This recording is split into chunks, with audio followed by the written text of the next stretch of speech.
психар иска да се самоубие. Захвърлям! Детето не трябва да купим цигари. Детето няма какво да пуши, да пуши в чипата, да му бабам да еба дете да му има. Нямам паритка да купя хляб за къщата, да жената тук, да ма жени за жената тук. Защото купечката много скъпа, 47 стотинки човек. Аз тук нямам да купя гориво за ладата човек. Аз ходя даже вече супа пилешка правя, му си пак резервуар. Май ти говориш безмислени неща, Мисля, момче, аз мисля, съм математик, Слезата, ба! Слезат, бе!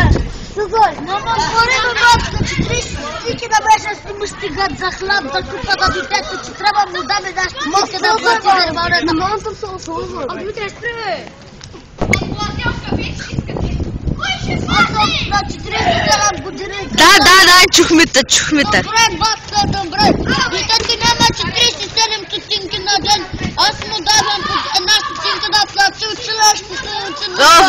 На училища, къде ми ходи. Ходи там, дотам живей.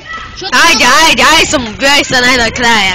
Добре, моля, батко, ще трябва да дам пари на детето, ще умре тук.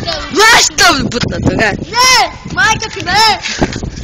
Чувак, имаш ли пари да купа на детето цигари да пуши, че няма къде да пуши, ти вчера за това. Ще хвърлям.